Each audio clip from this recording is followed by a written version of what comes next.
My name's Danny Rhodes. I'm the owner of Desert Fungi. I am now located in Velarde, New Mexico, and I grow mainly oyster mushrooms as well as lion's mane, and hopefully other varieties to come soon. This structure, it's mainly a greenhouse frame.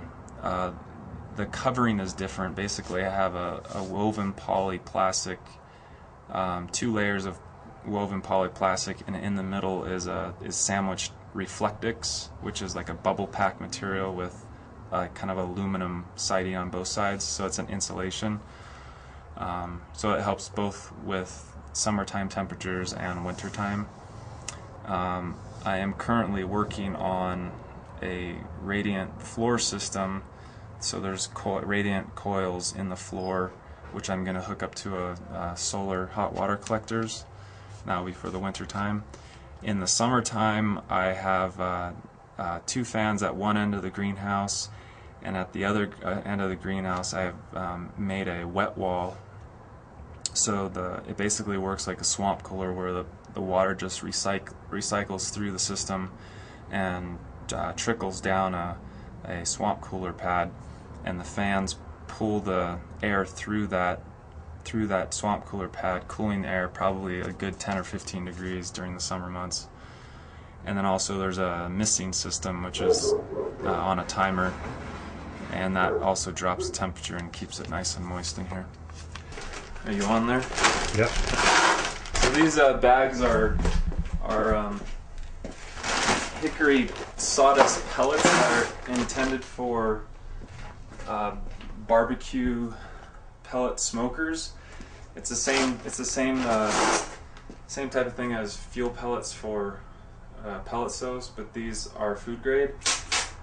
And so I'm just gonna spray these with a little bit of the grapefruit seed extract, diluted of course, just to kind of dust them off, to get any of the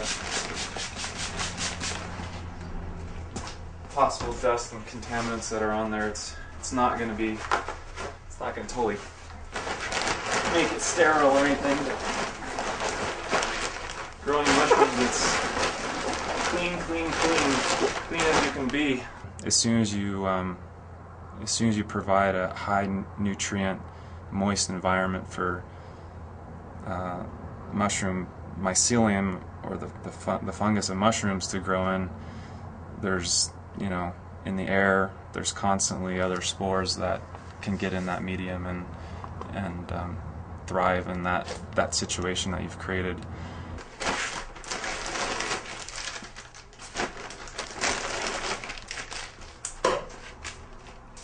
So now I'm just gonna pour these pellets into one of my trays, and I'm just weighing it out.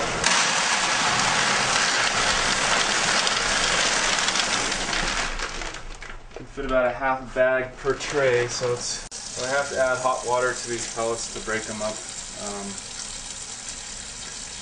into sawdust. Some food grade peroxide for the water solution to help hinder the molds from taking over.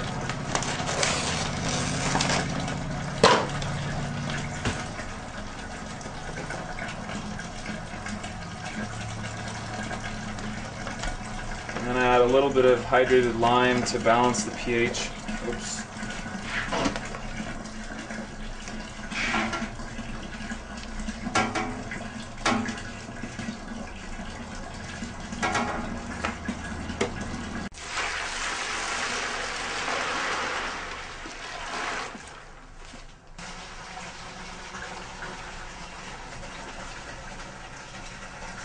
This is the supplement, which is the nutrients, or adds extra nutrients to the sawdust. It's a special formula that I get from a company in California. It's grain based. It's mostly like corn and soy and I think some other grains. Well, the Santa Fe Farmers Market has really been a blessing. It's a great clientele base. It's a great group of farmers that really support one another, and it's for the most part everyone has their kind of niche product, which brings the consumer to the market because they're getting something they either can't get at a local grocery store, or just for the sake that it's fresh. Alright, so now I'm going to mix these and just to kind of get it all mixed together.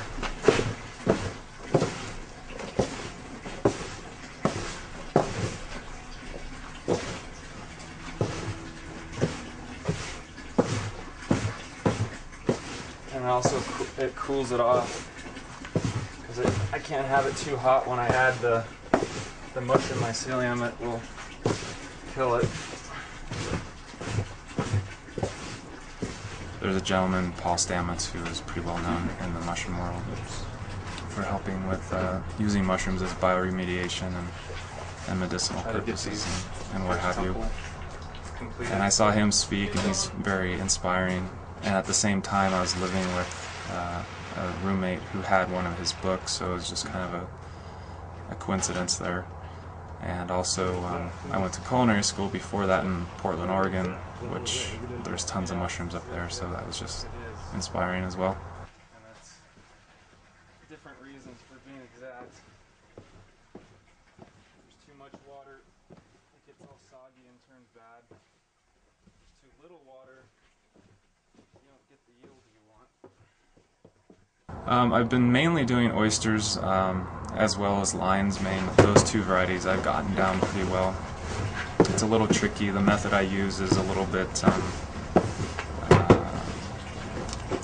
it's different than what a lot of commercial growers use. It's not quite as clean, and when I say clean, it's with mushroom growing, you deal with mainly mold contaminants that can take over your crops, and so most growers are using huge autoclaves that completely sterilize their medium, and then they inoculate in a lab situation, and I don't do that. So oysters and lion's mane grow fast enough through the medium that the mold competitors are not so much of an issue.